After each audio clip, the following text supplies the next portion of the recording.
Assalamualaikum warahmatullahi wabarakatuh.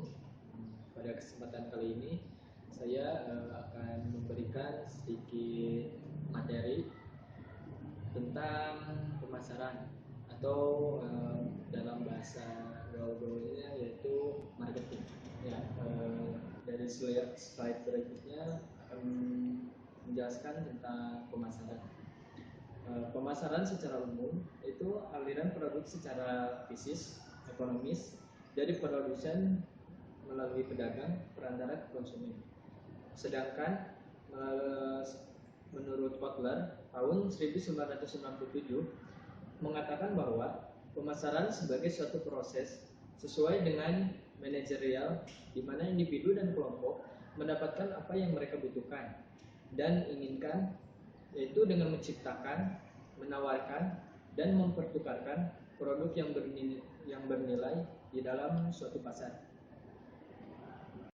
Beralih ke tugas, fungsi, dan orientasi pemasaran. Yang pertama ada tugas pemasaran. Yang pertama ada konversional marketing, yaitu mengubah orang yang tidak suka terhadap suatu produk menjadi suka. Yang kedua ada simulasional marketing, yaitu mendorong kebutuhan orang yang tidak berminat atau mengetahui. Yang ketiga ada development marketing, yaitu mengembangkan pemenuhan kebutuhan yang belum terpenuhi.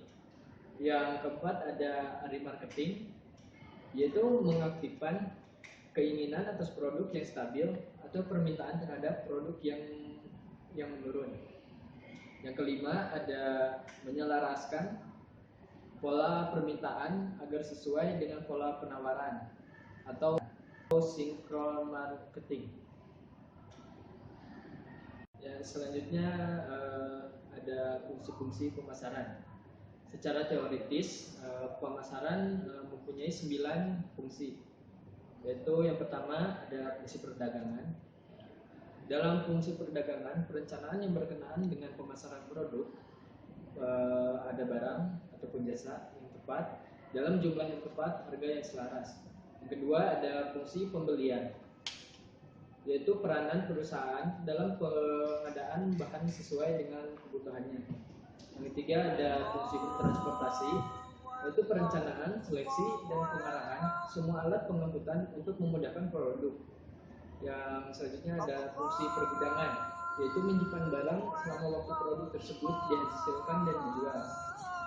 Terus selanjutnya ada fungsi standarisasi, yaitu penetapan batas-batas elementer berupa perincian-perincian yang harus dipenuhi oleh produk, termasuk di dalamnya grading, yakni memilih kesatuan dari suatu produk yang dimasukkan ke dalam kelas-kelas dan derajat-derajat yang sudah ditetapkan dan distandarisasi.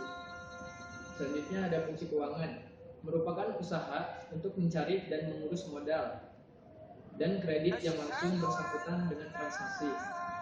Selanjutnya ada fungsi komunikasi, segala sesuatu yang dapat memperlancar hubungan di dalam perusahaan dan di luar perusahaan. Yang terakhir ada fungsi risiko, yaitu fungsi untuk menangani atau menghadapi risiko kerugian karena kehilangan dan anjloknya harga di pasaran. Yang ketiga ada orientasi pemasaran. Yang pertama ada produk. Dalam posisi ini berlaku paling tidak dalam 2 situasi. Yang pertama ada permintaan atas produk melebihi penawaran, di mana konsumen lebih tertarik mendapatkan produk daripada keistimewaan produk tersebut. Dan yang kedua ada ketika biaya produk tinggi dan harusnya diturunkan untuk memperluas pasar. Pusat perhatian perusahaan pada upaya untuk mencapai efisiensi produk yang tinggi dan distribusi yang luas. Yang kedua ada produk. Dengan konsep ini perusahaan memusatkan perhatian pada usaha untuk menghasilkan produk yang unggul dan terus menyempurnakannya. Yang ketiga ada penjualan. Oleh karena itu perusahaan harus melakukan upaya penjualan dan promosi yang agresif. Yang keempat ada pemasaran. Konsep ini menyatakan bahwa kunci untuk meraih tujuan perusahaan adalah menjadi lebih efektif daripada pesaing. Yang ketiga ada strategi pemasaran.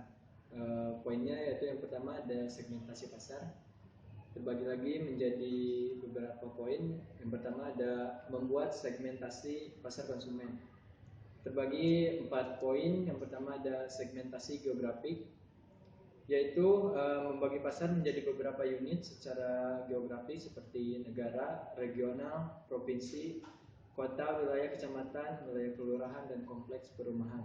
Yang kedua ada segmentasi demografi, membagi kelompok sesuai dengan umur dan tahap daur hidup, jenis kelamin, pendapatan, segmentasi demografik, dan multivariasi.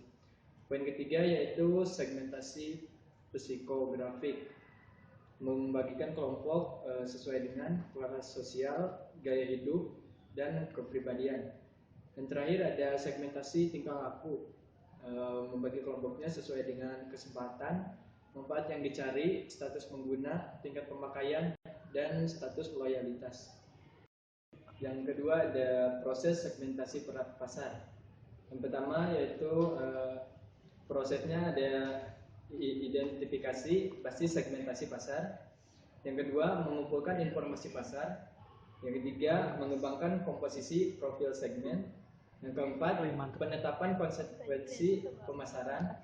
Yang kelima estimasi masing-masing potensi segmen pasar. Yang keenam analisis peluang pasar. Dan yang terakhir ada penetapan penguasaan pasar. Yang ketiga ada pentingnya melakukan segmentasi. Poin pertama yaitu perusahaan dapat lebih baik memahami perilaku segmen-segmen pasar yang lebih homogen. Yang kedua, apabila pasar terlalu luas dan berperilaku sangat beragam, perusahaan dapat memilih satu atau beberapa segmen pasar saja.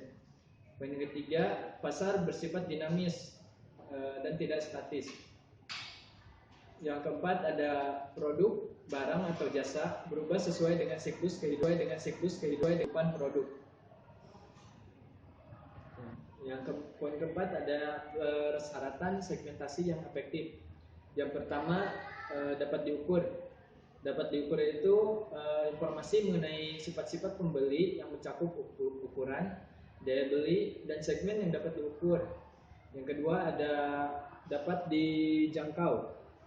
Dapat dijangkau di sini yaitu segmen pasar dapat dijangkau dan dilayani secara efektif.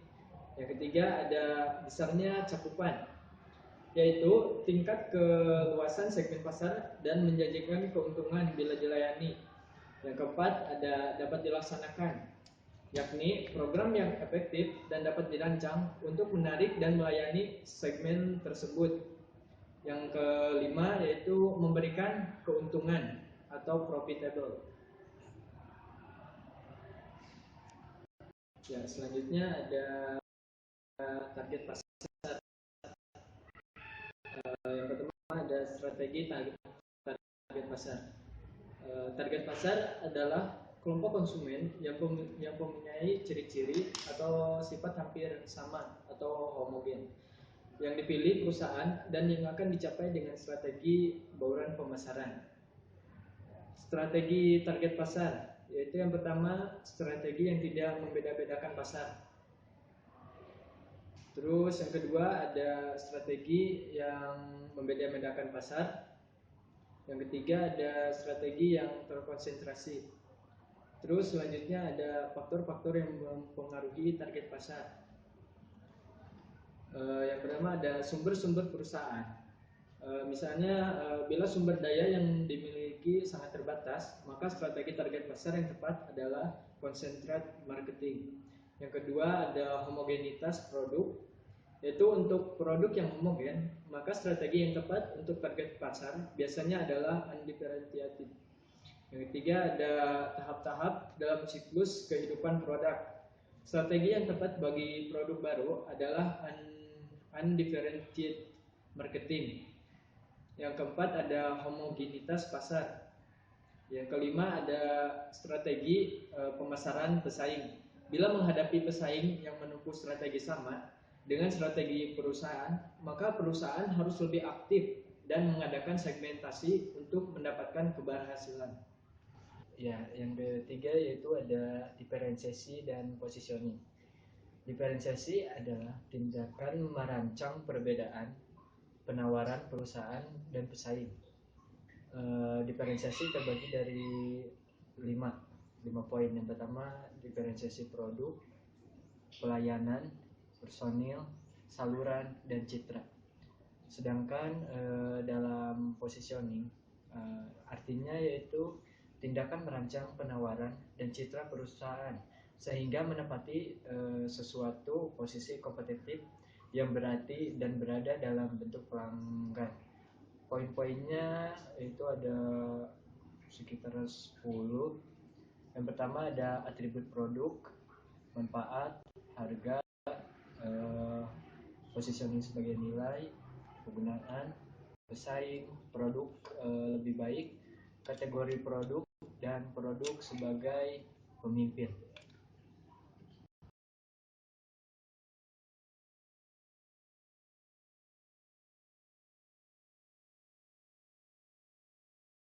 Poin keempat ada penentuan target perusahaan. Yang pertama itu sasaran harus diurutkan secara hierarki dari yang paling penting sehingga ke sasaran yang kurang penting untuk dicapai. Yang kedua ada sasaran sedapat mungkin harus dinyatakan secara kuantitatif. Misalnya peningkatan pendapatan sebesar 25% per tahun atau peningkatan volume penjualan sebanyak 15 ton per bulan. Yang ketiga ada sasaran ditetapkan harus realistis, tidak berdasarkan angan-angan saja. Yang keempat harus menjadi bahan pertimbangan, tentunya harus dilengkapi dengan di poin data terakhir dan ada fakta sebagai dasarnya. Terakhir ada sasaran harus konsisten produk. sebagai contohnya. Produk merupakan Tidak mungkin atribut yang memaksimalkan nampak penjualan tidak nampak dan laba secara mencakup warna, bentuk, aroma, dan kemasan. Yang kedua ada harga.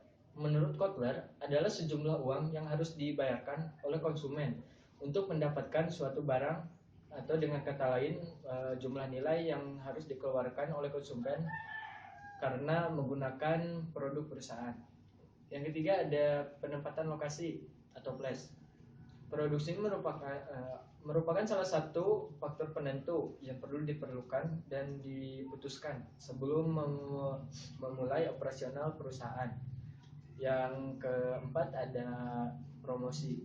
Ketatnya persaingan dalam merebut pangsa pasar, maka promosi dapat dijadikan sebagai salah satu peralatan manajemen yang berguna untuk menjalin komunikasi kepada konsumen.